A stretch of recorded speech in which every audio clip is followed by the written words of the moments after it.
Okay, now let's start with our proceedings.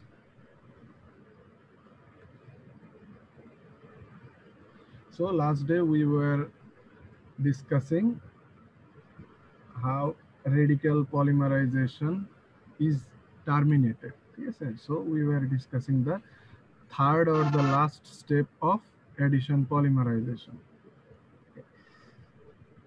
Today we will start with a process which is kind of termination process, namely chain transfer. মানে এটা chain transfer process, যেখানে আমাদের মোটামুটি আলোচনা দেখা যাবে যে চেইন টার্মিনেশনের মতো। চেইন টার্মিনেশনে আমরা দুই রকম পদ্ধতি দেখছিলাম, তাই তো নাকি? জি স্যার, কম্বিনেশন কাপলিং আর ডিসপ্রপোর্শনাল। কম্বিনেশন কাপলিং না, কিন্তু combination combination or or coupling, coupling. ঠিক আছে? দিস জি আর sir. Two different terms, synonyms but different. Okay, আমরা ওইখানে কি দেখলাম? প্রথমে ইনিশিয়েশন আসলো, তারপরে প্রপাগেশন, তারপরে টার্মিনেশন। এখন টার্মিনেশনের যে দুইটা প্রসেস, আবার কাপলিং আর ডিসপ্রপোর্শনেশন। কাপলিং এর ক্ষেত্রে কি হলো?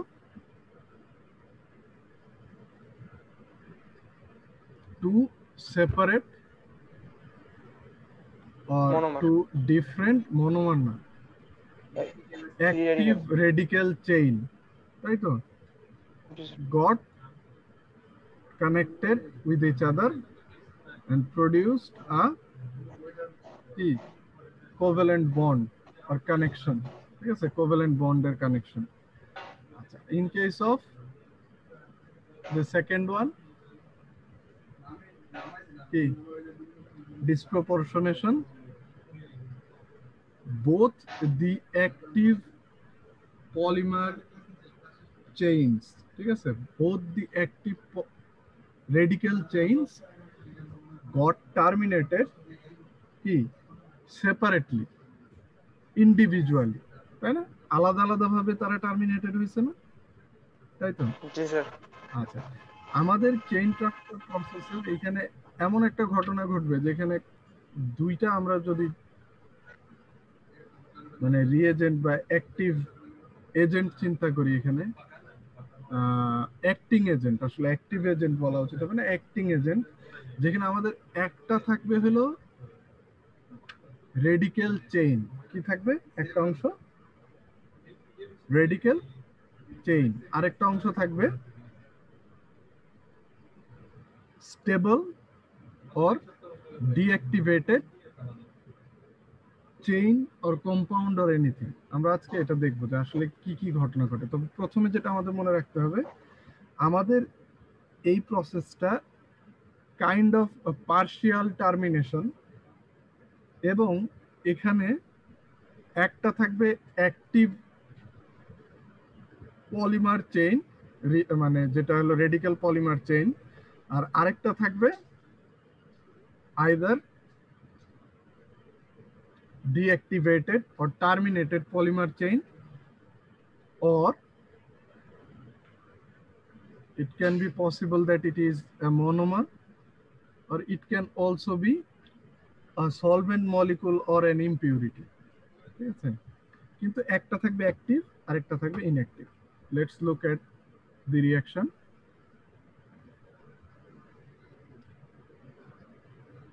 Here you can see on the left side there is a active radical chain.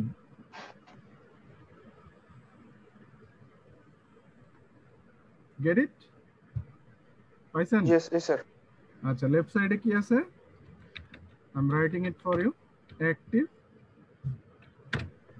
radical polymer, active radical polymer না লিখে active radical chain লিখে, বেশি বড় হয়ে যায়।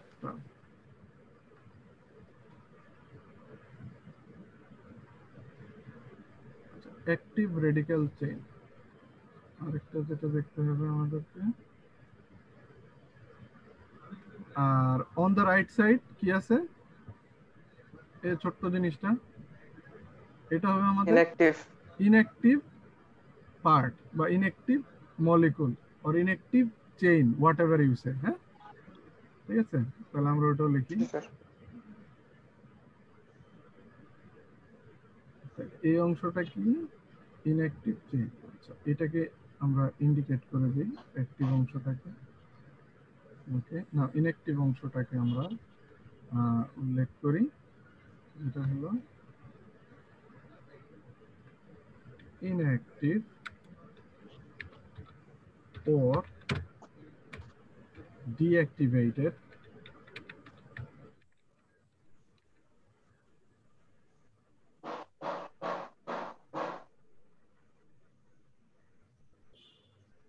molecule. So it can be a polymer molecule, it can be a solvent molecule or an impurity or even a monomer. ঠিক আছে, এখানে আসলে যে ঘটনাটা ঘটে, আমাদের যে অ্যাক্টিভ রেডিক্যালটা আছে, রেডিক্যাল কি করে মূলত, সে তো হাইলি রিঅ্যাক্টিভ, সো ইট কি goes for reactions so that the radical can catch another electron and get stabilized by producing a covalent bond.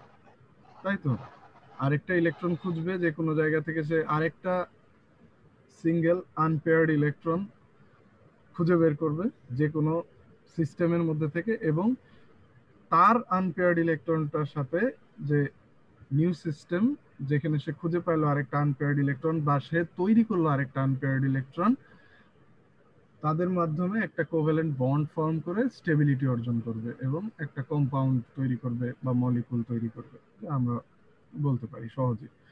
আচ্ছা, আমরা টার্মিনেশনের ক্ষেত্রে দেখছিলাম যে রেডিক্যাল চেইনগুলি পরস্পর আইদার যুক্ত হচ্ছে অথবা পরস্পর ট্রান্সফার করতেছে তাদের গ্রুপগুলিকে, ফাংশনাল গ্রুপগুলিকে, অথবা বিভিন্ন অংশকে করে তারা কি স্টেবল চেইন তৈরি করতেছে।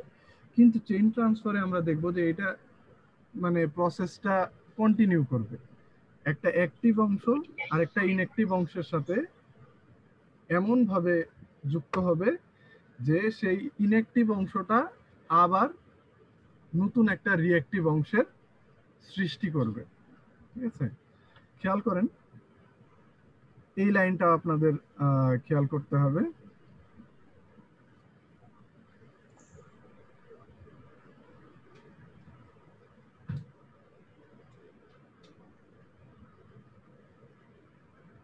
কি আছে, হাত তুলছেন কেন? তপু সরকার বলেন,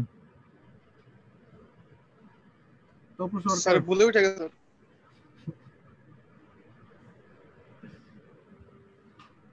আমার আর কি বলবো এটা, ঠিক আছে ওকে। খেয়াল করেন এইখানে কি লেখা আছে, দিস স্পিসিস টি এ, অর্থাৎ এই টি এ জিনিসটা কি, আমরা বুঝলাম যে on the left side the symbol is a radical polymer chain, but what is on the right side of that reactant part of the reaction? Could be a monomer, could be a polymer, could be a solvent molecule, could be an impurity, but jeta the main concern is it is stable. Okay, তাহলে আমরা খেয়াল করি এখন এই stable কম্পাউন্ডটার মধ্যে আমরা ধরেই নিতে পারি, আমরা আগেও দেখছি যে টি দেন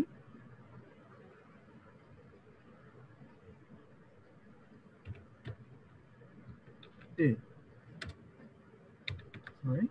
আচ্ছা, এখানে আমরা কি বুঝাইতে চাচ্ছি, আসলে আমাদের যদি একটা নরমাল কন্ডিশন চিন্তা করি, এটা কোত্থেকে আসলো, এভাবে না লিখে আগে আপনাদেরকে আরো ইজিয়ার করে দিচ্ছি। ঠিক আছে ওকে, এটা এইভাবে ছিল, তারপরে ধরলাম আমরা এইভাবে জিনিসটাকে আলাদা করতে চাচ্ছি।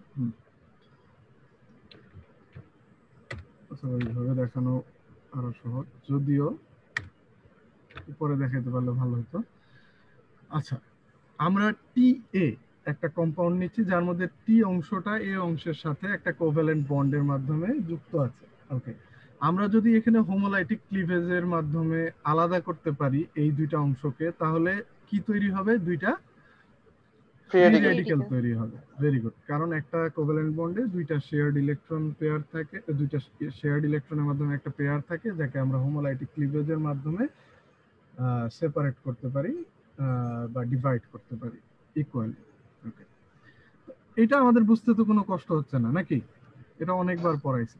আচ্ছা, এবার না স্যার। একটুখানি কষ্ট করে খেয়াল করবেন, সেটা হলো যে এই বিক্রিয়াটা আসলে তাহলে ঘটলো কিভাবে। আমরা দেখতেছি on the left side there is a radical sign on that carbon, তাই তো? আচ্ছা, this radical will ultimately attack this compound TA, the stable compound TA, or more specifically, the covalent bond between T and A. So, what will happen next is these unpaired electron radical, whatever you say, of carbon will